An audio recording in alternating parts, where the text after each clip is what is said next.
Bapak Ibu, Saudaraku sekalian, marilah kita membaca firman Tuhan dari kitab Kejadian 9 ayat 1 sampai 29. Ayat 1 sampai 29. Demikian firman Tuhan.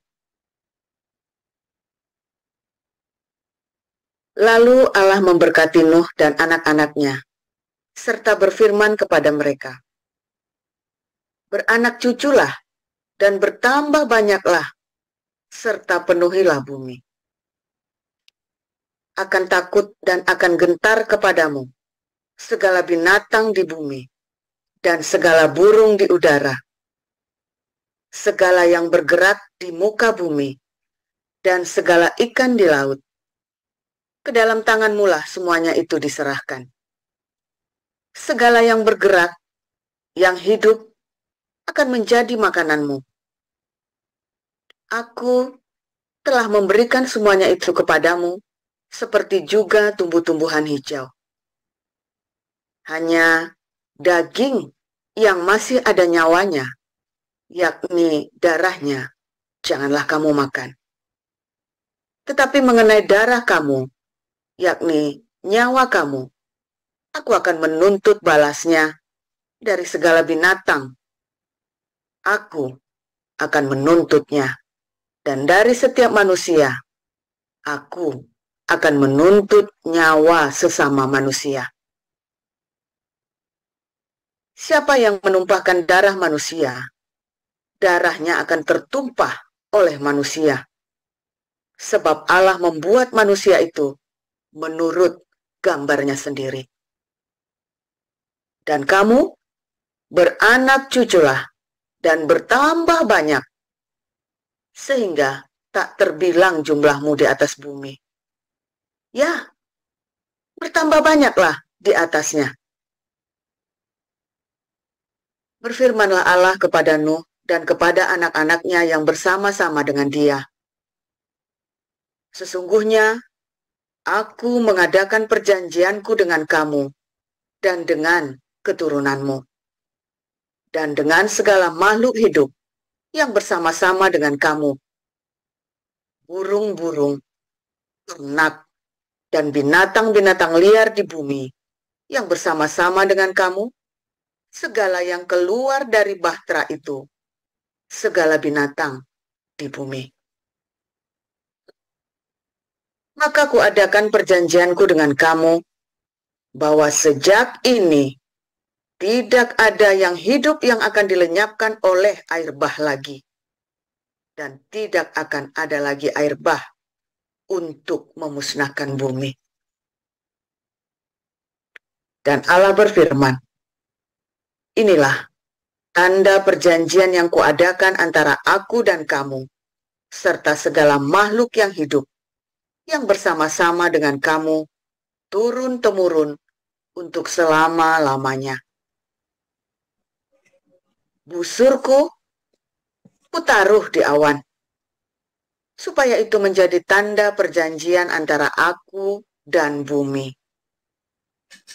Apabila kemudian kudatangkan awan di atas bumi, dan busur itu tampak di awan, maka aku akan mengingat perjanjianku yang telah ada antara aku dan kamu, serta segala makhluk yang hidup, segala yang bernyawa, sehingga segenap air tidak lagi menjadi air bah untuk memusnahkan segala yang hidup.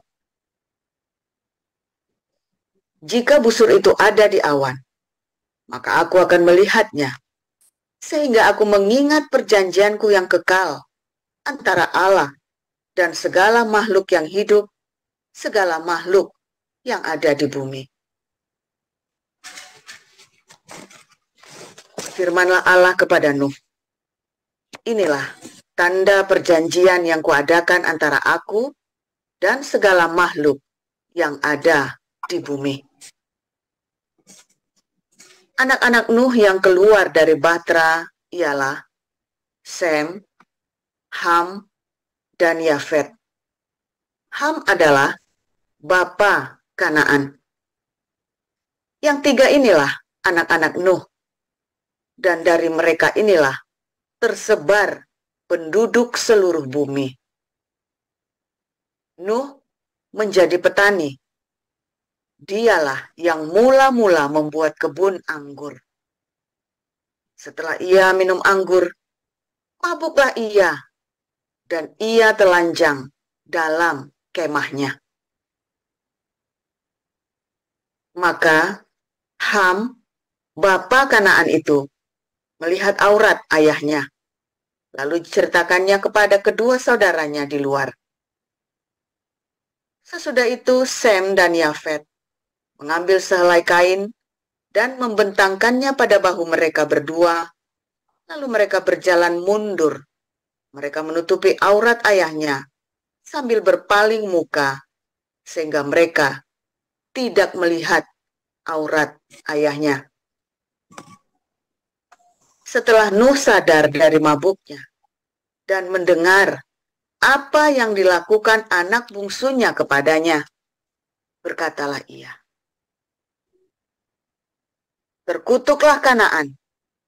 Hendaklah ia menjadi hamba yang paling hina bagi saudara-saudaranya." Lagi katanya, "Terpujilah Tuhan, Allah Sem, tetapi hendaklah Kanaan menjadi hamba baginya." Allah meluaskan kiranya tempat kediaman Yafet, dan hendaklah ia tinggal dalam kemah-kemah Sem.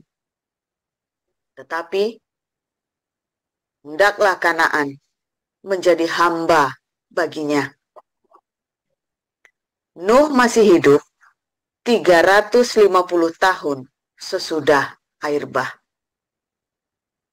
Jadi, Nuh mencapai umur 950 tahun. Lalu, ia mati. Demikian. Ya, silakan Bu Salma untuk melanjutkan.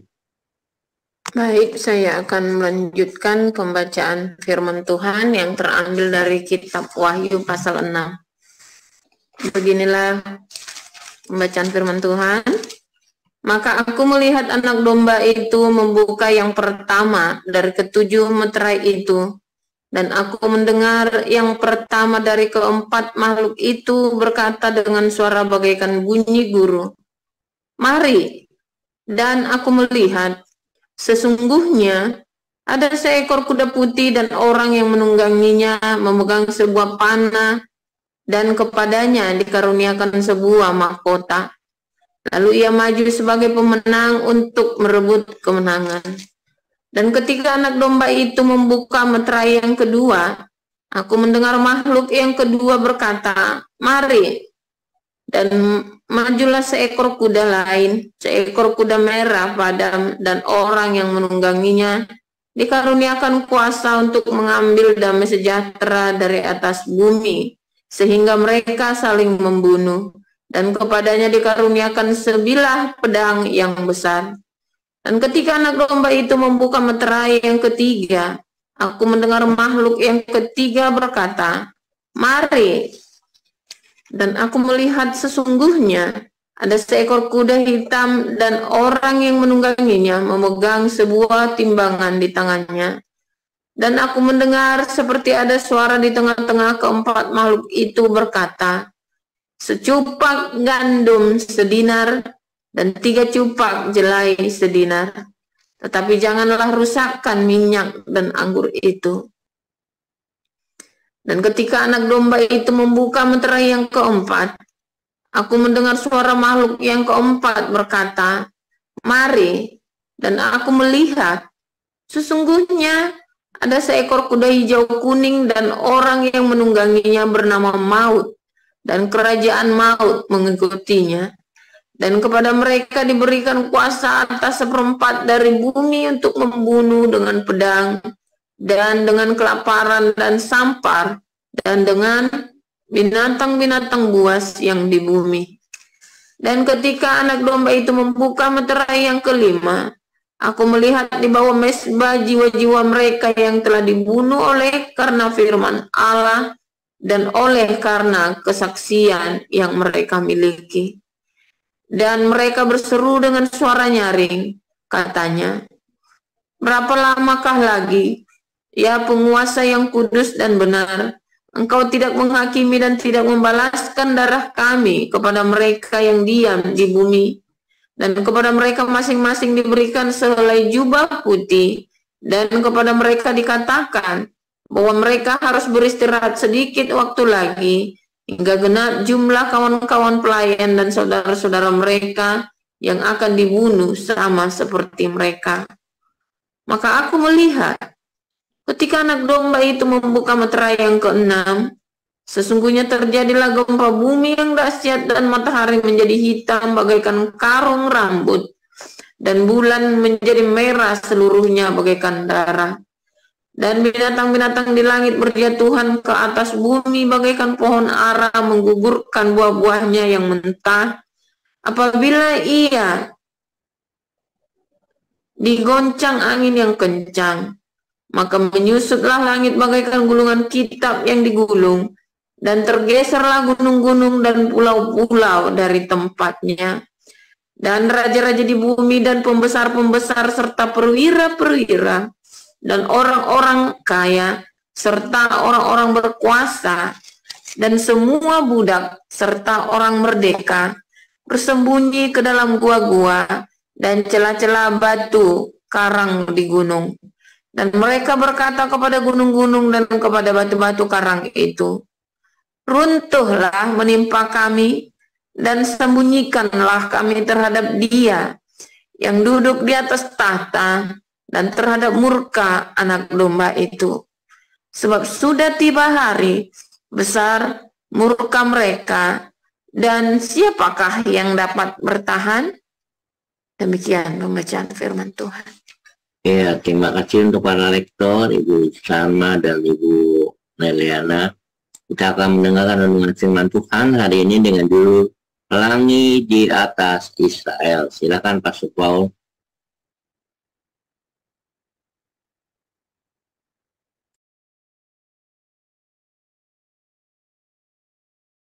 Haleluya, luar biasa. Firman Tuhan selalu baru setiap hari. Ketika kita menanti-nantikan dengan hati fah yang murni, saudara ya. Saudara, banyak orang ya, ketika dia mengalami Tuhan, nah maka dia ada pemulihan ya, ada pemulihan bersama dengan Tuhan. Lalu orang-orang ini senang tentunya ya, senang sekali saudara ya. Saudara, setiap kali ada hujan ya, kalau Anda hatikfah itu ya, hatikfah itu ya, sebentar ini kok kameranya. Oke. Setiap kali Anda punya hatikfah, ada pengharapan. Ya, Yakobus berkata pengharapan yang teguh itu seperti sauh yang kuat. Berapa tahun Anda mengalami padang gurun? Berapa lama Anda mengalami padang gurun? 4 tahunkah? 8 tahunkah? 12 tahunkah? 16 tahunkah? 40 tahunkah kelewatan? Sudah 40 tahun kelewatan ya. Karena umur pendek, kamu mengalami padang gurunnya 40 tahun, saking bandelnya itu saudara ya. Bapak saya itu saking bandelnya itu ya. Tapi yang panen mami saya ya, menikmati anak-anaknya, kelar semua ya kuliahnya dengan segala pengorbanan beliau ya saudara ya. Tapi setelah hatikfah itu tercapai saudara, setelah Tuhan menggenapi janjinya pemulihan dalam hidupmu ya, apa yang kamu lakukan saudara? Nah, itu masalahnya ya. Tadi Anda melihat ada penunggang kuda putih yang membawa busur, ya, itu adalah penafsiran yang salah, penerjemahan dari tafsir yang salah, saudara ya. Karena sebenarnya kata tokso itu artinya bawa pelangi, saudara ya. Tokso itu sama dengan pelangi yang ada di dalam Kejadian, baik dalam bahasa Yunaninya ya, tokso ini kata tokso, karena kan kita lihat Kejadian 9 tadi kan pelangi, busurku taruh di langit ya, dia bilang apa, toksoku ya, jadi bukan busur buat perang, karena itu lagi damai, kan itu adalah masa damai saudara ya. Jadi nggak ada orang masa damai bawa perang, bawa pedang, bawa dia pasti akan bawanya apa namanya pedang ya, bukan busur. Tapi yang dimaksud adalah pelangi ya, saudara. Dia ada disertai dengan pelangi di belakang kuda putih ini.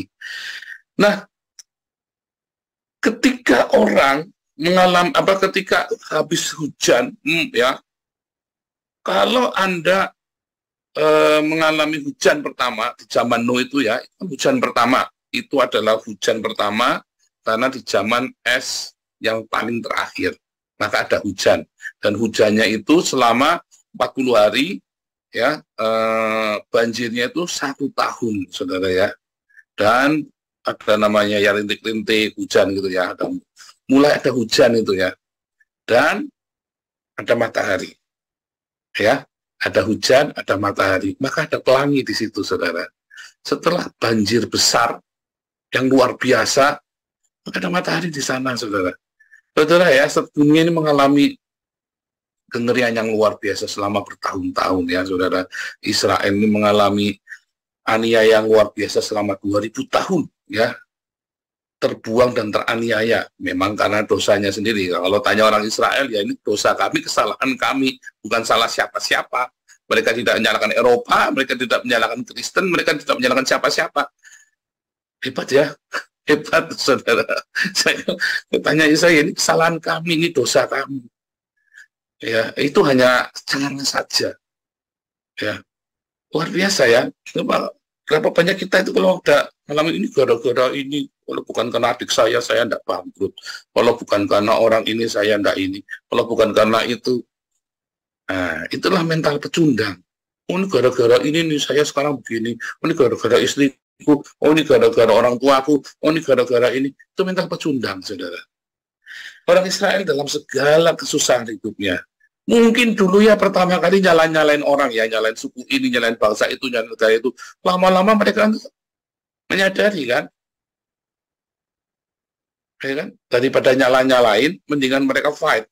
Dan di dalam cerita yang luar biasa 2000 tahun lalu itu 1700 tahun tepatnya ya. Oh enggak 2000 tahun benar ya. 2000 tahun kan dari tahun 70 ya. 2000 tahun. Orang Yahudi ini dipersekusi ya, digenosida, dihabiskan di negara manapun dia pergi, saudara. Apakah mereka tuh biang kerok di sana? Enggak loh, saudara ya. Beda dengan orang-orang Islam ini kemana-mana biang kerok, dia rusak, saudara. Anda lihat ya, orang-orang Palestina itu di Denmark, gitu ya, orang-orang Palestina di Syria, di Yordania, dia kudeta, saudara. Di Kuwait, di Lebanon, dia kudeta orang Palestina ini. Melakukan kudeta secara aktif, agresi, saudara. Makanya dibenci orang-orang Arab Palestina ini. Karena memang darahnya memang penuh dengan kebencian ya orang-orang ini ya. Beda dengan orang Rohingya. Sama orang Rohingya kan pemberontak ini juga kan. Bikin ulah kan. Di Aceh bikin rusak, di Medan bikin rusak, di Malaysia bikin ruwet. Di Myanmar apalagi ruwet sekali, saudara ya. Sama dengan orang-orang Syria. Pokoknya darah Islam ini sama bikin ruwet di seluruh dunia. Ya, demo aksi damai, tapi di sana ngerusak. Ya, patung-patung, monumen-monumen dirusak semua, saudara. Di Afghanistan orang semua rusak, runyam, saudara ya. Runyam pokoknya, runyam. Orang Madura bikin ruwet di Sampit, ya kan? Ruwet, saudara. Orang Yahudi kemana-mana nurut. Mereka tidak masuk militer, mereka tidak jadi pegawai negeri, mereka tidak masuk ke dalam sektor-sektor polisi, kayak polisi, pegawai negeri, militer, yang gitu ya. Mereka nggak masuk, saudara. Mereka tuh jadi dokter atau jadi pedagang, ya, atau jadi artis, yang tidak mengganggu, yang tidak akan dipengaruhi orang lain atau mengenai orang lain. Karena kalau mereka jadi militer, mereka nggak kosyar, dan mereka harus menjaga keyahudiannya itu. Dan mereka juga nggak bisa berkarir di militer. Orang-orang di zaman itu rasis sekali ya, seluruh dunia. Cuma nggak ada kata hak asasi manusia, jangan ngomong hak asasi manusia 2000 tahun. Percuma, mereka nggak akan bisa. Untuk sementara mereka di rumah dididik dengan keras. Sehingga mereka masuk ke militer, paling cuma jadi jongos. Masuk polisi, percuma. Kayak orang Tionghoa, kalau jadi militer cuma jadi jongos doang, saudara. Orang Tionghoa itu kalau jadi PNS di Indonesia cuma jadi jongos, nggak mentok. Ya, mau jadi apa? Di orang Tionghoa itu. Jadi polisi, jadi PNS, jadi dokter aja susah. Jadi dokter aja mendingan di Singapura mereka. Orang Tionghoa itu kalau udah selesai jadi sekolah kedokteran semua pada nggak mau pulang. Jadi dokteran di Indonesia kejem itu ya. Kalau lagi koasnya itu ya, lagi magang gitu ya, magang itu kejam sekali ya saudara, kasihan ya. Nah, kalau magang itu semuanya ya, nggak pukul rata masalah rasis. Memang sistemnya kayak apa ya, senioritas gitu ya, nampaknya kedokteran di Indonesia ini ya, kejam sekali ya, memang. Karena terlalu banyak ya, dokter di Indonesia ini terlalu banyak mungkin ya, jadi berebut. Tetapi orang-orang ini kemudian dia masuk dagang, jadi artis. Makanya 90% Hollywood itu ya dikuasai oleh orang Yahudi, saudara. Makanya artis-artis itu jarang yang pro Palestina itu langsung di drop, saudara. Ya, sukses mereka 2000 tahun, mereka cuma jadi pedagang, jadi artis, atau jadi ini, saudara, jadi dokter. Ya kan? Oh, satu lagi ya, mereka jadi ilmuwan. Ilmuwan yang independen, yang membiayai ya sesama orang Yahudi itu sendiri. Ya kan? 2000 tahun. Mereka tahu cara mengantisipasinya. Mereka nggak mau cengeng. Seperti orang Tionghoa di Indonesia ya. Ya kan? Ya fine. Nggak boleh jadi polisi ini, ya udah kita jadi pengusaha saja. Kalau mau ini gimana ya, beli. Ya beli saja. Makanya tidak ada tentara atau polisi di Indonesia yang tidak berurusan dengan Tionghoa, saudara. Ada. Kalau kamu mau maju, mau berhasil, harus berurusan dengan orang-orang Tionghoa. Kalau nggak berurusan dengan orang Tionghoa, ya duitnya nggak ada. Maaf, saudara ya. Orang pribumi pun nggak mau ngasih sembarangan kasih. Tapi kalau orang Tionghoa itu karena rumah saya, duitnya brol-brolan. Kasih tentara, kasih polisi, kita dapat privilege. Itu fakta, saudara ya. Anda tahu 9 naga lah, itu bukan rahasia lagi. Saya lagi cerita kenyataan ini ya. Bagaimana penderitaan itu menempa orang supaya sukses kalau Anda nggak cengeng. Nah, itu yang saya maksud ya. Saya bukan lagi bermaksud membanding-bandingkan. Enggak. Penderitaan yang kamu alami hari ini, kalau kamu tidak cengeng, maka kamu akan sukses. Tapi kalau kamu cengeng, ya kutu-kupret aja, ya selesai dengan penderitaanmu. Kamu nyalain ini, nyalain itu, nyalain. Coba orang Tionghoa, wah ini pemerintahnya nggak enak. Sekarang malah suruh waktu zaman Orde Baru, orang Tionghoa ini diperas kencet bener-bener. Tapi hukumnya jelas. Apakah orang Tionghoa komentar? Enggak, malah begitu ganti, orang Tionghoa, aduh, kok diganti? Udah enak-enak begini, sistemnya ganti, orang Tionghoa harus menyesuaikan lagi. Orang-orang yang lain sedang kalang kabut, orang-orang Tionghoa menyesuaikannya dengan cepat, set, udah jadi. Sistem korupsinya jalan lagi, saudara. Ya kan? Mau diapain lagi? Ya memang begitu. Anda menempatkan orang-orang Tionghoa ini sebagai oli penggerak pembangunan Indonesia, kan? Olinya kan orang Tionghoa pembangunan Indonesia. Sama seperti orang Yahudi di negara-negara di seluruh dunia. Jadi olinya. Uangnya itu loh, maksudnya itu loh, olinya, minyaknya itu loh, uangnya. Nggak ada uangnya, nggak jalan. Di seluruh dunia. Makanya hari ini dunia dikuasai oleh Cina dan dikuasai oleh Yahudi. Siapa lagi saudara penguasa ekonomi dunia? Hanya Cina dan Yahudi. Makanya mereka berdua sesama biskota dilarang saling mendahului. Prinsipnya sama orang-orang Tionghoa dengan orang Yahudi ini. Sesama biskota jangan saling membalik, disuruh ngutukin orang Israel, ya orang Cina nggak mau, saudara, si Jinping. Ya kan? Ya, iya, olah, lu tahu lu orang gila. Si Jinpingnya mana mau ngutukin Israel, saudara ya. Ya si Retno datang ke sana nyembah-nyembah, sejak 12 kali juga nggak akan mau. Ya. Suruh nyembah jadi si Jinping, nggak bakal mau si Jinping musuhin Israel. Nggak akan mau. Rugi dia. Karena dua bangsa ini, mereka respect terhadap perjuangan. Bukan perjuangan yang, kalau Indonesia, perjuangan Indonesia melawan Belanda itu perjuangan cengeng, saudara ya. Oh, kami dijajah, kami begini, kami tertindas. Mereka nggak sadar. Mereka sekarang bisa baca tulis. Mereka nggak sadar, putra-putra pribumi dikirim ke Belanda di sekolahin. Tapi, oh kami terjajah. Mereka di sekolahin loh ke Belanda loh, saudara.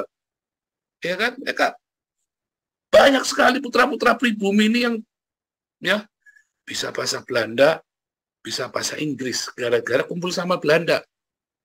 Coba Anda lihat di Syria, orang Syria datang kemari, blopot, saudara, yang bluetooth, lumutan. Aduh, cuma bisanya ngarap doang, saudara.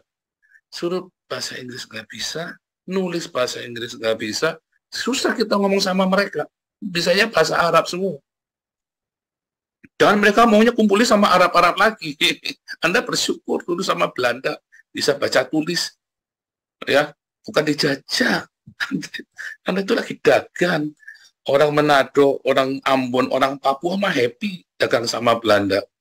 Nah, kalau orang-orang Islam kan nggak mau, karena kan rasanya kan, oh saya Islam, saya lebih tinggi. Nah, itu mental pecundang. Oh saya ini orang Tionghoa, saya lebih tinggi itu orang Huana, pribumi. Nah, itu mental pecundang, saudara. Kalau Anda orang, kita bicara ya, banyak orang Tionghoa juga merasa lebih tinggi daripada orang pribumi. Anda juga mental pecundang. Begitu Anda merasa lebih tinggi, merasa superior daripada Anda juga pecundang. Ya. Karena prinsipnya semua adalah apa, saudara? Perjuangan. Kalau kamu berjuang, kalau kamu tahu ada tekanan, dan kamu tidak menyalahkan tekanan itu, dan kamu berdamai, deal, ya kan? Oke, sekarang saya kenyataannya susahnya ini, nggak punya uang begini, kesulitannya itu, kesulitan itu. Ya udah, deal. Jalanin. Banyak orang kan nggak mau deal, nggak mau terima. Oh, saya ini bekas orang ganteng. Semua kepret, bekas orang ganteng. Ganteng mau apa, wis? Nggak guna. Terus orang kamu ganteng, terus mau apa? Oh, saya ini dulu si cantik kumbang desa, terus mau apa? Oh, saya ini suku yang, oh saya ini masih ada darah ningrat. Ya, terus mau apa kamu darah ningrat? Dulu waktu saya di kampung, tinggal di kampung ya, kalau ada satu keluarga ada R-nya gitu, saya lihat teman-teman untuk begitu ya. Saya masih nggak ngerti ya, kenapa kalau ada R-nya? Nah iya, oh ini orang keraton, bangga. Saya itu terframing kan, ikut-ikutan kan ya. Oh, ini Raden ini, oh ini Roro ini. Begitu saya sudah mulai SMA, saya mulai nyadar. Mau keturunan keraton, tinggalnya di kampung sama saya. Kampung yang miskin, nggak ada listriknya, kere. Mau ada R-nya, R, kanjeng, apa segala macam. Sama-sama orang kere, kita tinggalnya di desa yang nggak ada listriknya. Kasihan deh lu. Cuman gara-gara R-nya, kanjeng, apa segala macam, terus dia merasa lebih tinggi dari kita. Dari situ kesadaran saya, ini keraton Jogja ini memang sinting ya. Itu adalah penjajahan, saudara. Anda dari dulu dijajah sampai sekarang. Nah, itu karena mental pecundang gitu loh. Apakah Belanda yang menerapkan? Ya bukan, itu Anda sendiri. Ya kan? Ade Armando baru ngomong sedikit, wah diserbu, itu pecundang itu loh, saudara ya. Salah ngomong itu kan, itu mental pecundang. Karena kamu tidak mau berjuang. Nah, oleh rahmat dari Tuhan Yang Maha Kuasa, telah tercapailah cita-cita luhur perjuangan bangsa Israel untuk punya negara, saudara. Akhirnya Israel jadi negara ya, hasil. Diganggu, dikeroyok, di apa? Ya, sama Hamas. Menang terus, saudara. Karena 2000 tahun, bayangin 2000 tahun. Mereka kalau mau diusir, mau pergi kemana coba? Kalau mereka kalah nih, sampai kalah perang, mereka mau kemana? Udah prinsipnya cuma itu, kalau saya kalah, saya mau kemana? Kemana orang Israel kalau kalah, saudara? Saya kudu menang. Kalau orang-orang Hamas ini kalau kalah, saya punya saudara di Mesir, saya pulang ke Mesir. Memang mereka aslinya orang Mesir. Ya kan, kalau orang West Bank, saya aslinya orang Yordania. Orang-orang Golan, saya aslinya orang Syria. Memang saya orang Syria. Nah, kalau ini orang Israel, kamu mau pulang kemana? Pulang ke Amerika, kamu nanti di-antisemit lagi. Kamu pulang ke Eropa, kamu di Holocaust lagi. Kamu pulang kemana? Pulang ke Rusia, kamu dipogrom. Kamu pulang ke Asia pun, kamu diusir sama orang Islam, sama orang Cina. Mau kemana kamu? Nggak mau pulang. Ya, itu negara kamu. Mau nggak mau mereka kudu menang. Nggak ada kata mengasihani diri sendiri. Nggak sempat. Nah, Anda nganggur, makanya banyak mengasihani diri sendiri. Kalau Anda nganggur hidupnya, hidupmu akan mengasihani diri sendiri. Ada banyak waktu luang buat meratapi nasib. Tapi kalau kamu sibuk, baru sampai ini, baru ke sini nganterin, baru nganter ke sana. Anda nggak punya waktu buat meratapi nasib, saudara. Anda cuma mikirnya, Aku kudu ngatur waktu, hari ini kudu selesai semua barang, semua kiriman, semua apa, kudu kelar. Saya besok harus bawa cicilan motor, saya besok harus bayar kontrakan rumah. Kapan waktunya buat nangis? Habis nangis naik motornya nabrak, saudara. Nggak bisa, nggak ada waktu. Makanya jangan nganggur. Waktu kamu kerja, tanganmu kerja, kakimu kerja, saudara ya, otakmu tiba-tiba cair, ya. Apalagi kamu rajin berdiakonia, bersedekah. Waduh, Tuhan senang itu ya. Kita nggak tahu kapan Tuhan kasih kairos itu kemarin ya, kasih ada kronos. Kita kan berjalan dalam kronos. Kita nggak tahu kairosnya kapan, tapi begitu kairos itu datang, tak, kamu siap, kamu lagi bekerja, kamu lagi dalam kondisi prima, kamu sehat, kairos itu datang, jadi boom, kerja 100 kali lipat. Kamu nabur benih, ya, nabur benih 10, hasilnya 1000. Nah, disitulah pelangimu datang, saudara. Disitulah pelangi hidupmu. Ya, makanya jangan mengasihani diri sendiri. Kayak Nuh, airnya naik terus. Orang-orang mau ngasih panik, ya. Orang-orang pada panik. Wah, Nuh, dia tahu apa yang harus dia lakukan. Karena dia tidak takut. Hari ini seluruh dunia panik. Wah, krisis global, orang takut ini. Wah, saya nggak mau makan binatang lagi karena itu membuat CO lah segala macam. Tapi orang yang bersama dengan Tuhan, dia nggak panik. Wah, teori konspirasi lah, inilah orang semua panik. Tapi orang yang punya cinta, dia nggak panik karena dia tahu apa yang harus dia lakukan. Mengapa saya tidak takut dengan semua yang saya lakukan? Karena saya tahu apa yang saya lakukan. Saya mengerti, saya paham, dan saya penuh cinta. Saya tahu habis ini harus begini, harus begini. Jadi nggak panik, nggak takut, tenang. Ya, penuhi hidupmu dengan cinta, jadi tenang. Jadi menghadapi apa, tenang, kamu tahu harus kamu lakukan, dan kamu tinggal nantikan hatikvah itu, saudara, pengharapan itu, tiba-tiba pelangi itu muncul.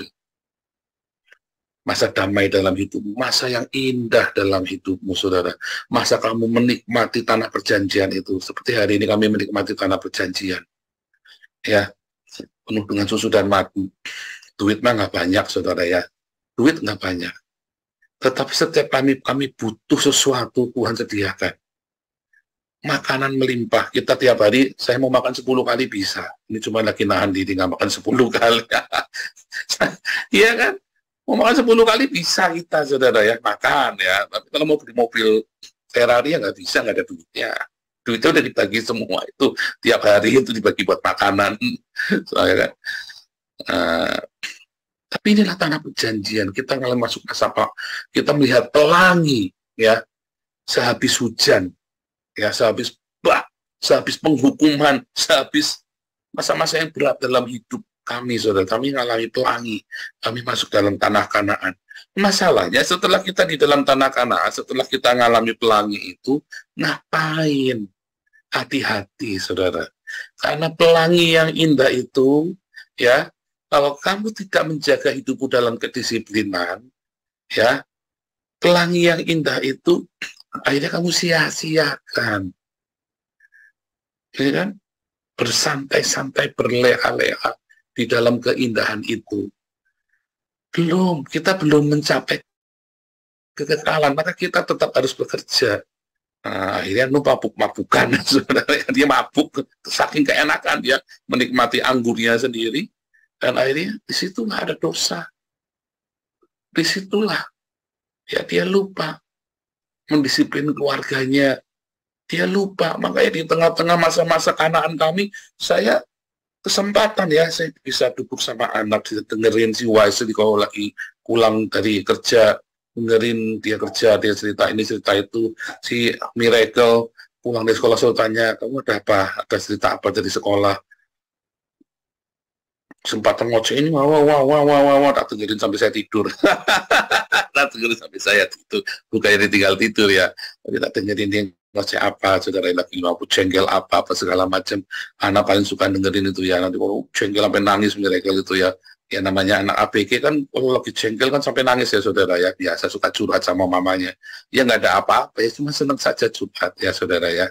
Kita dengerin. Jangan di masa-masa indah itu jadi keenakan, keasikan. Jangan kita nikmati hidup kita, saudara ya. Tetapi kita menikmati sambil kita ingat, kita mau mewariskan kepada anak-anak kita. Jadi kita harus didik anak-anak ini, saudara. Waktu kita mendidik anak-anak ini, maka anak-anak ini akan melanjutkan pelangi itu. Nah, masalahnya di seluruh dunia enggak, saudara. Ketika itu pelangi itu datang, nanti di Wahyu 6 tadi ya, kemudian manusia terlena. Anda lihat di Israel, hari ini pelangi ya, juga banyak pelangi, maksudnya bendera LGBT itu loh, saudara. Pelanginya jadi salah. Ya. Israel ini setelah ini perang Hamas ini sudah selesai damai, sudah nggak ada perang lagi. Damai nanti seluruh Yerusalem itu ya. Kan di situ mulai tuh, nanti mulai hedonisme, mulai apa ya. Yang satu disiplin sekali, yang satu hedonisme sekali, saudara. Seluruh dunia juga sama, aman. Karena Islam sudah tidak punya tujuan perjuangan. Tujuan perjuangan itu kan menyingkirkan Israel, menyingkirkan orang Yahudi. Tujuan perjuangan Islam itu di seluruh dunia itu satu, menyingkirkan orang Yahudi, saudara. Jahat ya. Tujuan perjuangan Islam itu cuma satu, nyingkirin orang Yahudi, saudara. Karena Yahudi ini biang dari semuanya, Dajjal. Yahudi ini si Dajjal ini, saudara, saya bagi orang Islam. Ya kan? Tujuannya menghancurkan Dajjal ini. Tujuan perjuangannya orang Islam. Nah, kemudian apa yang terjadi, saudara? Karena Hamasnya sudah kalah. Israel membuktikan bahwa Islam itu salah, ya kan? Ya aman lah dunia. Islamnya mulai tiarap sambil nyari-nyari, sambil mereka ngerumus lagi, sambil cocok-mologi lagi, mencari kesalahan-kesalahan lagi. Nggak ketemu. Sampai orang Yahudinya bikin salah sendiri. Dan orang-orang ini ya, di seluruh dunia menikmati damai, di seluruh damai ya. Mereka mulai LGBT, humanisme yang tanpa Yesus. Humanisme tanpa Yesus itu mengerikan, saudara ya. Anda akan melihat kemunafikan dan, wah ngeri ya, saudara ya. Persekusi yang terselubung. Persekusi jiwa, saudara. Psycho persecution, ya. Itu mengerikan sekali. Mulai rusak, saudara, jiwanya orang. Ya, jadi LGBTQ, ya, segala macam ya. Nah, paling ngeri itu LGBTQ, saudara ya. Paling mengerikan. Ya, karena LGBTQ itu orang penuh kebencian ya, saudara ya. Penuh kebencian. Orang ini kelihatan, oh ini kan cinta, tapi penuh kebencian. Anda lihat ya, kalau ada yang nggak seperti dia, mereka akan bikin supaya seperti dia, saudara. Ngeri loh orang-orang LGBTQ ini. Kita nggak perlu benci sama mereka. Tetapi orang-orang ini amatin deh, saudara ya. Karena mereka diperlakukan dengan tidak baik oleh agama-agama, terutama oleh Islam ya, maka mereka akan membalas ya. Orang yang mereka akan berusaha mempengaruhi supaya orang seperti mereka dan guru-gurunya yang LGBT itu mengajarkan apa yang mereka yakini, saudara. Situlah mulai bumi rusak. Ya, pelanginya itu korup. Wah, pelanginya itu frekuensinya beda, saudara. Ya, frekuensinya beda, pelanginya Mesiku Hibiniu, tapi pelanginya beda, merah, jingga, kuning, biru, ungunya beda frekuensinya. Warnanya pudar. Dan itulah kemudian jadilah kerusakan di seluruh dunia mulai. Di masa damai itu, kayak tiba-tiba jadi, ya, gegeran, mulai. Iritasi-iritasi yang tak terbendung. Meledak lagi dunia. Ya, makanya di masa-masa damai hidupmu, ya, nikmatilah bersama dengan anak-anakmu, jaga, jauhkan dari hal yang jahat. Ajari mereka firman Tuhan setiap hari. Kamu yang ngajari, jangan guru sekolah minggu. Jangan-jangan guru sekolah minggunya juga homo lagi, saudara. Oh, hati-hati loh, ya. Banyak pendeta-pendeta, pastor-pastor itu, ustadz-ustadz apalagi. Jangan ajari, saudara ya. Jangan serahkan anak-anakmu kepada alim ulama, saudara ya. Oh, serius, saudara ya. Pendeta-pendeta, romo-romo, aduh, banyak yang pedofil, saudara. Apalagi ustadz, lebih banyak lagi, saudara. Jangan serahkan pendidikan Tuhan anak-anakmu ya. Jangan ajarkan Tuhan anakmu, kasihkan ke guru sekolah minggu orang lain. Enggak, kamu sendiri yang mengajarkan pengalaman hidupmu yang kamu bagikan kepada anakmu, itu yang benar. Ya, Tuhan Yesus memberkati.